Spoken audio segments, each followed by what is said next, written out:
Assalamualaikum warahmatullahi wabarakatuh. Perkenalkan, nama saya Ridho Syabana Putra dengan NIM 0546744455 dari UPBJJ Malang. Di sini saya akan menjelaskan seberapa jauh pemahaman saya tentang tugas dari algoritma dan pemrograman.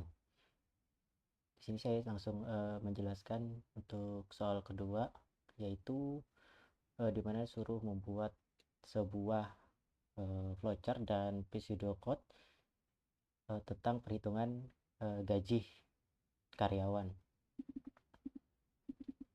Yang pertama itu kita disuruh bikin flowchart, di mana kita suruh bikin flowchart untuk menghitung sebuah besaran gaji karyawan dan beserta berapa dia lemburnya, gaji lemburnya.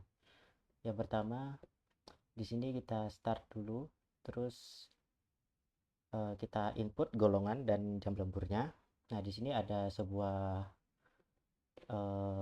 discussion ya, dimana kita harus tahu si user itu menginputnya apa. Maka kita cek satu-satu.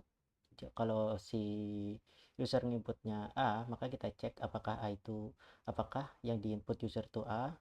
Kalau ya, maka gajinya 5 juta. Kalau tidak, dia akan ngecek apakah yang diinput user itu golongan B. Kalau iya, gajinya 6 juta. Kalau tidak, maka dia akan ngecek lagi di golongan C, apakah user mengikut golongan C. Kalau iya, gajinya 9.500.000. Nah, jika tidak ada di antara ini, maka saya asumsikan itu adalah sebuah kesalahan input. Makanya saya kasih output kesalahan input dan kita ulang lagi dari awal. Lanjut, ketika golongan sudah tercek ya, kita lanjut ke perhitungan jam lembur.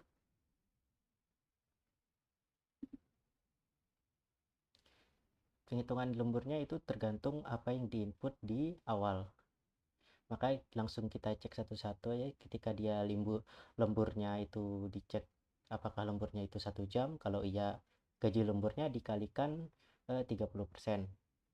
Kalau tidak, maka dia akan ngecek yang kedua itu di jam lemburnya yang kedua itu lemburnya apakah 2 jam. Kalau iya, dia lanjut ke dia akan dikalikan 32% dari gaji 30% dari gaji pokok. Kalau tidak 2 jam, maka lanjut ke pengecekan ketiga, apakah user itu lembur 3 jam. Kalau iya, sama, kita kalikan 34%. Kalau tidak, dicek lagi apakah lemburnya 4 jam. Kalau iya, maka lanjut ke dikalikan 36%. Nah, jika tidak, maka dia akan pengecekan terakhir, apakah dia lembur lebih atau sama dengan 5 jam. Jika iya, maka gaji lemburnya, gaji pokoknya akan dikalikan ke 38%. Jika semua ini tidak memenuhi syarat, maka saya asumsikan bahwa dia tidak lembur. Maka di sini gaji lemburnya itu sama dengan 0. Lanjut ke proses bahwa ada variabel total gaji yang isinya adalah gaji lembur yang ini tadi, yang ini. Jika mereka salah satu ada, maka dia akan lanjut langsung ke sini. Jika tidak, dia akan lurus ke bawah. Nah, jika gaji lemburnya ada, maka lanjut ke sini, maka dia akan ditotalkan. Total gaji sama dengan gaji lembur plus gaji pokok. Itulah hasil gaji yang karyawan dapat. Dan selesai. Lanjut ke pseudocode.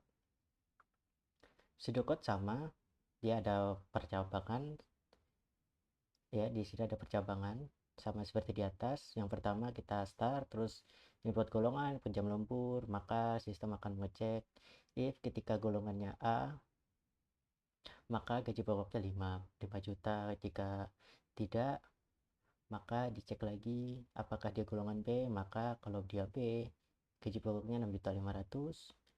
Jika tidak B, maka dicek lagi else if golongan C, Kalau iya golongan C, maka gaji pokoknya 10.500.000.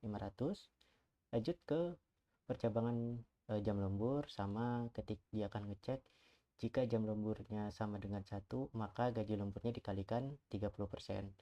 Jika tidak, maka jam lemburnya adalah 2 jam, maka gaji lemburnya itu dikalikan 0,32%.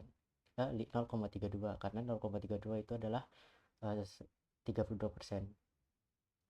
Jika tidak, maka jam lemburnya itu sama dengan 3, maka gaji lembur dikalikan 0,34. Jika tidak, maka jam lemburnya itu pasti 4 jam, maka gaji lemburnya harus dikalikan 0,3. Jika tidak, berarti jam lemburnya itu lebih dari sama dengan 5 jam, maka gaji lemburnya itu dikalikan 0,38. Jika semua ini dia tidak terpenuhi, maka langsung lanjut ke gaji lembur sama dengan 0, karena tidak ada gaji lembur yang diinput oleh user. Maka sama tadi, total gaji sama dengan gaji pokok plus gaji lembur, terus kita outputkan total gaji, terus selesai. Mungkin itu saja yang bisa saya sampaikan. Kurang lebihnya mohon maaf. Wassalamualaikum warahmatullahi wabarakatuh.